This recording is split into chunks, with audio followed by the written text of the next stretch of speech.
ठरलं. तर मग या मालिकेच्या आजच्या भागामध्ये प्रिया आता वैतागून म्हणते, मी या माणसाला माहिती पुरवायला गेले तर त्याने मला चडकवून टाकलं म्हणे. या अर्जुनला एक्स्पोला जाण्यापासून अडव, माझ्या बापाचं काय जात असं म्हणायला मी कसं थांबू. त्या अर्जुन सायलीला एक्स्पोला जाण्यापासून असं म्हणून तिचं लक्ष सहजच आता मागे जातं. तर अर्जुन आणि सायली हे दोघेही बाहेर ज्या निघालेले असतात, याला प्रश्न पडतो की हे दोघे आता या क्षणी एवढ्या रात्री कुठे निघाले असतील बाहेर. प्रिया हे दोघे नक्की कुठे चालले हे पाहण्यासाठी जरा त्यांच्या पाठोपाठच येते. तर इकडे अर्जुन आणि सायली हे बाहेर आलेले असतात. अर्जुन म्हणतो की काय करायचं आता इकडे येऊन. मग आता सायली म्हणते, चप्पल काढा बरं, आपण गवतावर असं अनवाणी चालूयात. मग आता तो म्हणतो, चप्पल अजिबात काढायचं नाही आणि तू सुद्धा चप्पल घाल, कारण लागेल काहीतरी पायाला. तेव्हा सायली म्हणते, अहो लागायलाच अहो गवताचा असा थंड स्पर्श आपल्या पायाला लागायलाच हवा. तुम्ही काढा बरं चपला. अर्जुन म्हणतो की मी नाही चप्पल काढणार आणि तू सुद्धा काढू नकोस. तेव्हा सायली म्हणते, असं का करता हो तुम्ही. बरं ठीक आहे, नका काढू चप्पल, मोकळा श्वास तरी घेता येतो ना तुम्हाला. तेव्हा अर्जुन म्हणतो, हो घेता येतो. तेव्हा सायली म्हणते, हे पहा मस्त थंड वारा सुटलाय आणि नशिबाने पाऊस सुद्धा नाहीये. जरा आपण थंड वायात फिरलो ना तर झोप सुद्धा अगदी छान लागेल. तर प्रिया आता त्या दोघांच्या मागेच उभी असते आणि यांचनकी की काय चाललंय हे पाहते. परंतु तिचा मूड ऑफच होतो, कारण अर्जुन सायली फक्त गवतावर चालण्यासाठी इकडे आलेले असतात. त्यानंतर अर्जुन आता गप्पा मारत मारत सायलीला सांगत असतो, तुम्हाला माहिती आहे कॉलेजला असताना आम्ही असं अभ्यास करताना ब्रेक यायचो आणि इथे लॉनवर चालायला यायचो आणि कधी कधी तर आम्ही इथे गवतावर बसूनच अभ्यास करायचो. आणि त्यानंतर मग तो म्हणतो, गवतावर बसून केलेला अभ्यास अगदी नीट लक्षात राहायचा. तर प्रिया आता दरवाजाच्या मागे जाते आणि अर्जुन सायली नक्की कशाबद्दल बोलतायत हे अगदी कान लावून ऐकू लागते. मग आता ती वैतागते आणि म्हणते की हा मूर्ख अर्जुन सायलीबरोबर असं अभ्यासाबद्दल का बोलत असेल. यांनी जरा एक्स्पोबद्दल बोलायला हवं ना. तिथे जाण्यामागे तुमचा हेतू काय आहे हे बोलण्याऐवजी तुम्ही भलतंच बोलताय. तर सायली इकडे अर्जुनला म्हणते, निसर्गाच्या सानिध्यात बसून जर अभ्यास केला तर तो नीट होणारच ना. आणि खरं सांगू, निसर्ग अगदी आपल्याला भरभरून देत असतो आणि ते घेण्यासाठी ना आपले हातच कमी पडतात. तेव्हा अर्जुन म्हणतो, हो ते तर खरं आहे, परंतु निसर्ग आजकाल दिसतो तरी कुणाला दिसतात त्या फक्त 4 भिंती आपल्या घराच्या नाही तर ऑफिसच्या. आणि कुठे बाहेर जायचं असेल तर गाडीने जातो, बाहेरचा वारा खायचाच नाही. डायरेक्ट काय करायचं तर एसी ऑन करायचा. मग सायली म्हणते, अहो म्हणून तर आपण नेहमी निसर्गाच्या सानिध्यात यायचं असतं आणि थंड हवा खाण्यासाठी काही थंड हवेच्या ठिकाणी जायलाच हो असं नाही ना. छान गवतावर चाललो ना तरीही थंडच वाटतं. आता या दोघांचं असं निसर्गावरून गवतावरून बोलणं सुरू असतं. त्यामुळे प्रियाला अजिबात ते ऐकण्यामध्ये काही इंटरेस्ट नसतो. त्यामुळे प्रिया आता वैतागते आणि म्हणते, यांचं हे बडबड ऐकून काहीही उपयोग नाहीये. पण नाही, एक्स्पोला जाण्यापासून कसं अडवायचं याचाच मला विचार करायला हवा. आता सायलीच्या हळव्या कोप्यावर घाव घालायलाच हवा, म्हणजेच त्या अर्ध्या मेंदूवर. कारण तिला जर काही झालं ना तर सायली अगदी मस्त ओळखेल आणि तिथे जो आहे त्या बिळावर नागोबा डोलतोय ना, आता त्यालाच कामाला लावते. असं म्हणून प्रिया नागराजला कामाला लावणार असते आणि मग त्यानंतर त्या दोघांकडे पाहतच तेथून जाते. इकडे सायली विचारते, काय खरं आहे हो अहो तुमच्या पायाला तर गवताचा स्पर्शच लागत नाहीये, काढाभर अगोदर त्या चपला. तेव्हा अर्जुन म्हणतोय, बाबा नाही, हा कारण मला असं चपलांशिवाय चालण्याची सवयच नाहीये. तेव्हा सायली म्हणते, अहो असं का करताय तुम्ही, चपला काढा की अहो असं अनवाणी गवतावर चालाना जरा. मग आता अर्जुन म्हणतो, नाही मी चप्पल नाही काढणार. तेव्हा आता अर्जुन हट्टच करतो की मी नाही काढणार चप्पल म्हणून सायली सुद्धा तेवढ्याच हट्टाने म्हणते, ते आता मी ऐकणार नाही. हा तुमचं काढा म्हणजे काढा अगोदर ती चप्पल. अहो जरा चालाना बिना चपलाजी गवतावर, किती थंड वाटतं पहा बरं. मग आता तो विचारतो चप्पल घालून चाललं तर काय प्रॉब्लेम आहे. तेव्हा सायली आता हसते आणि म्हणते, बरं ठीक आहे, मी आतून तुमचे ऑफिसचे बूटसुद्धा आणून देऊ का आणि मोजेसुद्धा घाला आणि मग चला की गवतावर. असं म्हणून ती जरा अर्जुनवर चिडते आणि नाराज होते. तेव्हा आता तिच्या रागाकडे पाहात अर्जुन म्हणतो, अरे बापरे, बायको चिडली आणि हे मला परवडणार नाहीये. ओके, असं म्हणून तो आता चप्पल काढतो आणि हॅप्पी का असं विचारतो. तेव्हा सायली आता हो म्हणते. दुसरीकडे नागराज मस्तपैकी बेडवर पडलेला असतो आणि मोबाईलमध्ये काहीतरी आपलं करत असतो. त्याचवेळी त्याला प्रियाचा कॉल येतो. तेव्हा प्रियाचा आलेला कॉल पाहून तो रागातच म्हणतो, नव्याच्या बाजूला हिला शांत झोप येत नाही की काय, चल तिकडे. असं म्हणून तो तिचा फोनच कट करतो. मग प्रिया आता म्हणते की यांना काय झालं आता. असं म्हणून ती पुन्हा एकदा त्याला कॉल ट्राय करते. तेव्हा नागराज म्हणतो, अरे बापरे, काय वैताग आहे हिच्या, कधीही आपला कॉल करायचा. असं म्हणून तो पुन्हा एकदा फोन कट करतो. तर नागराज आता सारखा फोन कट करत असल्यामुळे प्रिया मात्र वैतागते आणि पुन्हा एकदा त्याला कॉल ट्राय करते. तेव्हा तो आता वैतागूनच कॉल रिसीव्ह करतो आणि विचारतो, काय मला कशाला रात्रीचा कॉल करून डिस्टर्ब करत असतेस. अगं काय चाललंय काय तुझं, तुला काळ वेळ काही आहे की नाही. तेव्हा प्रिया विचारते, का बरं, का नाही डिस्टर्ब करायचं रात्रीच्या वेळी. अमेरिकेच्या अध्यक्षांबरोबर तुम्हाला काय चर्चा करायची असते की काय. अहो तंगड्यावर करून मोबाईलवरती गेम्स खेळत बसले असणार ना तुम्ही. तेव्हा आता नागराजला समजतं की हिने बरोबर ओळखलं की मी आपला गेम्स खेळत होतो. म्हणून तो आता जरा गडबडतो आणि म्हणतो, काय आहे ना ते जरा बोल. तेव्हा महिपचंच काम आहे असं प्रिया सांगते, कारण उद्या अर्जुन आणि सायली एका बिझनेस एक्स्पोला जाणार आहे आणि आम्हाला संशय आहे की नक्कीच तिथे ते जाऊन काहीतरी वेडवाकड करतील. आता त्यांना तिथे जाण्यापासून अडवायचंय. तेव्हा नागराज आता सगळं काही ऐकून घेतो आणि म्हणतो, मग अडव ना. तेव्हा प्रिया आश्चर्याने विचारते, काय सगळ्या जबाबदाऱ्या काय मी एकटीने घ्यायच्या का आणि तुम्ही काय फक्त माझ्या मेहनतीवरची मलाई खाणार. तेव्हा आता नागराज म्हणतोय, हॅलो, त्या अर्जुनच्या घरात कोण राहतं मी का तू राहते आणि मग ती जबाबदारी कोण घेणार, तूच घ्यायला हवी ना.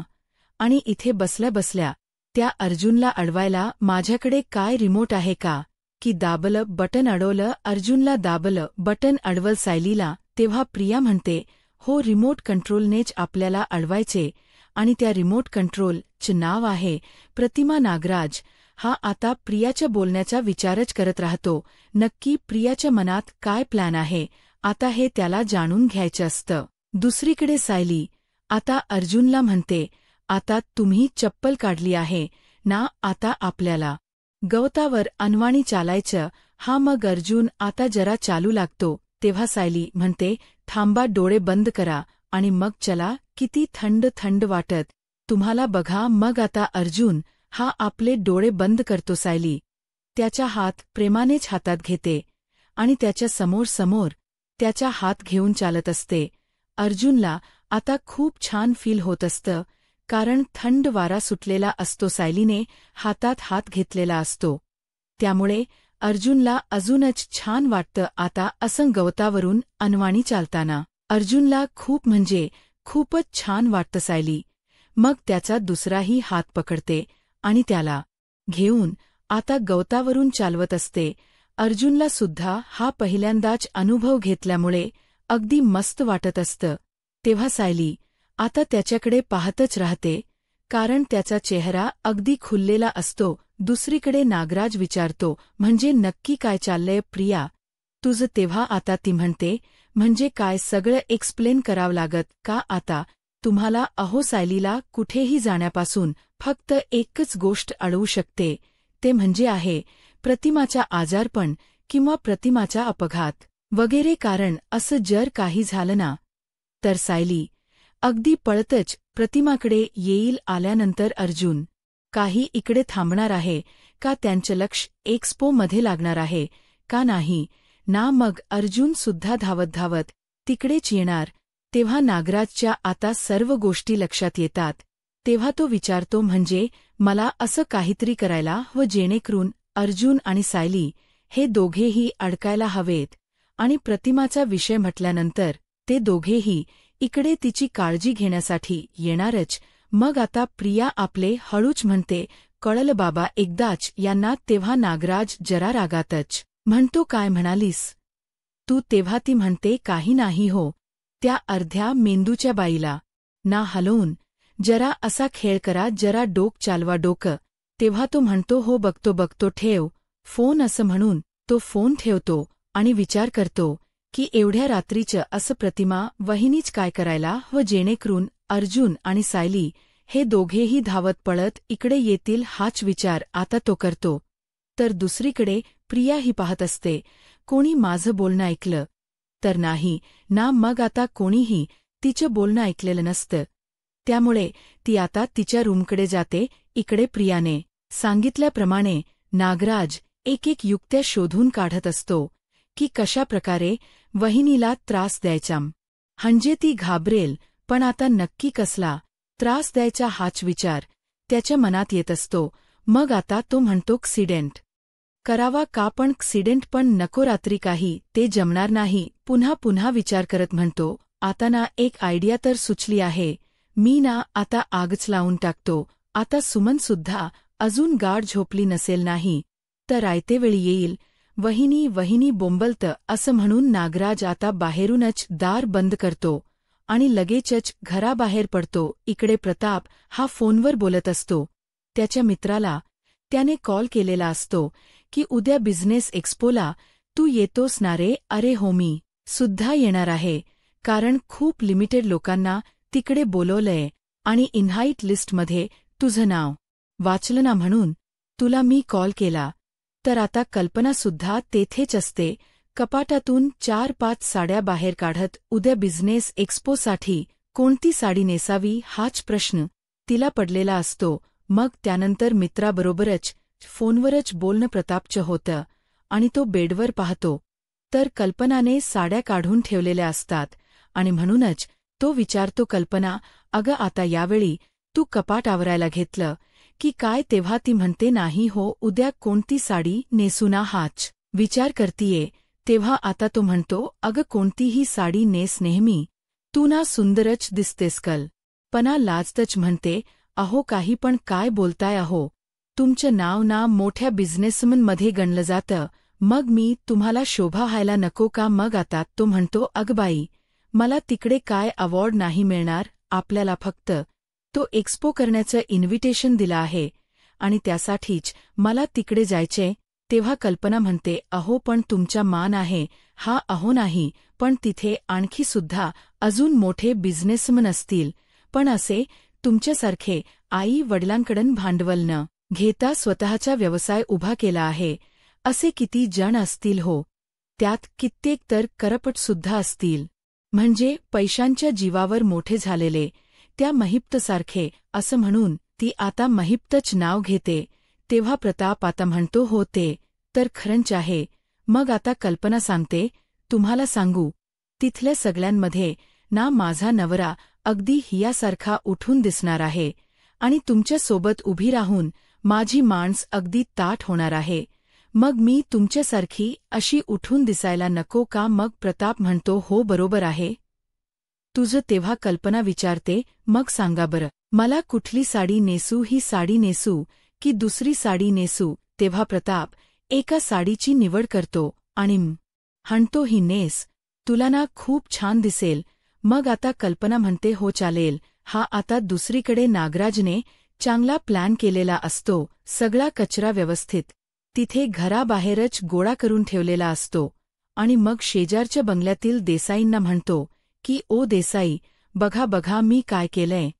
तुम्ही बोंबलत असता ना सकाळी सकाळी की आमच्या बंगल्यातला कचरा तुमच्या बंगल्यात येतो म्हणून हे पहा आता जरा इकडे पहा आमच्याकडे मी सगळा कचरा गोळा केलाय आणि हे पहा आता आग सुद्धा लावतोय असं म्हणून तो काडीबेटी ओढतो आणि त्या कच्याला आग लावतो आणि खूप मोठ्याने बोलत असतो जेणेकरून आता तो आवाज प्रतिमापर्यंत पोहोचेल आणि ती बाहेर येईल. त्या कच्याला चांगलीच आग लागलेली असते. त्यामुळे आता नागराज म्हणतो, अरे बापरे, ही येत का नाही असून बाहेर.